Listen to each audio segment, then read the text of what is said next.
আমাদের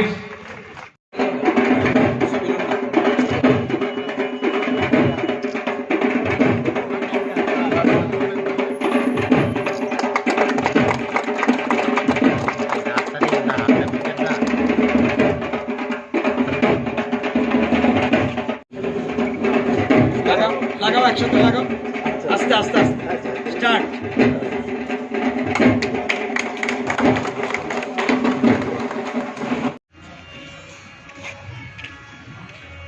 ওকে কনফার্ম তো হ্যাঁ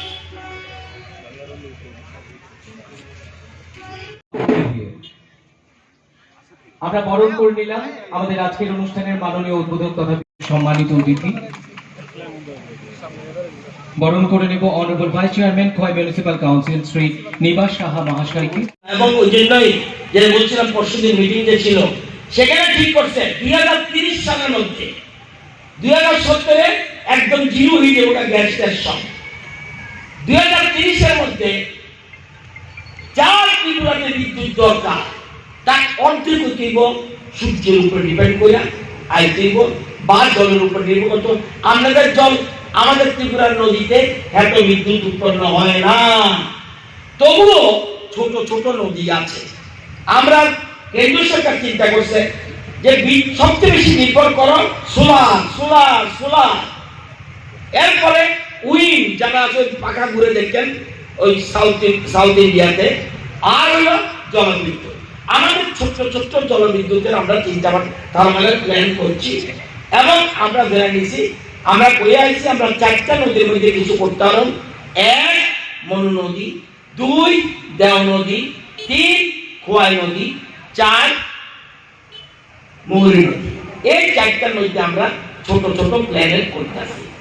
আর বলছে ভারতবর্ষের মধ্যে 2030-এ সারা দেশের মধ্যে কত বিদ্যুৎ এই রিনিউয়েবল এনার্জি থেকে হইব? 500 গিগাওয়াট। এটা হলো টেকনিক্যাল শব্দ। 5 লক্ষ মেগাওয়াট।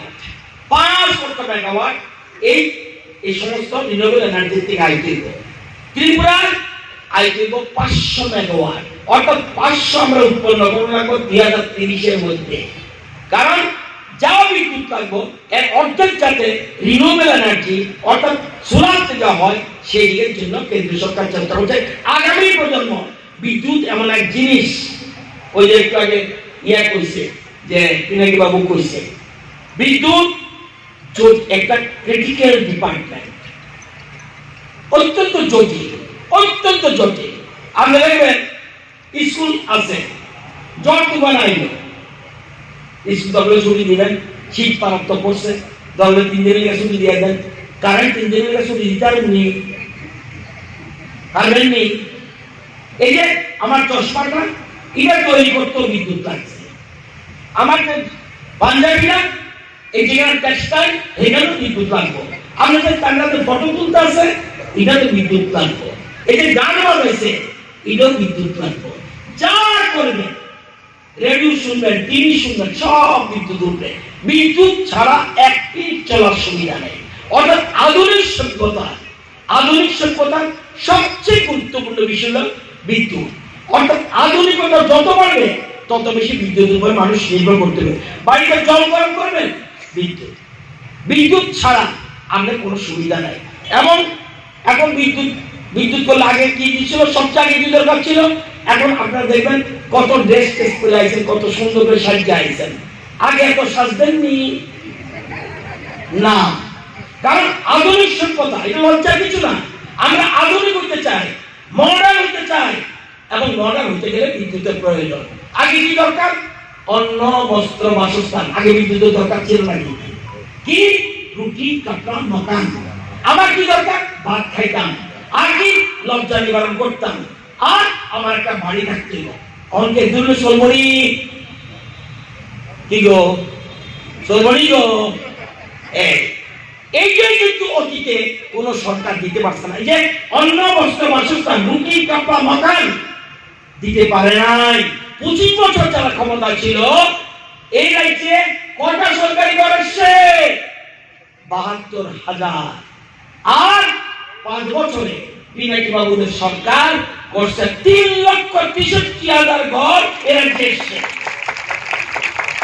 এই যে আগে তো নিটা করতো, তাহলে বিদ্যুতের কোনো প্রশ্ন ছিল না, বিদ্যুৎ আগে থেকে আরম্ভ করতো। তাহলে এই ন্যূনতম মৌলিক চাহিদা অন্ন, বস্ত্র, বাসস্থান, রুটি, কাপড়, মকান, এই তিনটাও গুরুত্ব দিছে না। যদি দিত আজকে হইতো না। এখন কিন্তু এই তিনটা হইলে হইতো না। কি লাগবে? অন্ন, বস্ত্র, বাসস্থান, পানীয় জল লাগবো, বিদ্যুৎ লাগবো। এবং পানীয় জলে হইতো না, টিউবওয়েল জলে হবনি গো না, পিউরিফাইড ওয়াটার, পিউরিফাইড ওয়াটার। আগে কটা বাড়িতে জল ছিল? গ্রামের দিকে, আপনারা শহরে আছেন, খোয়াই শহরে আগে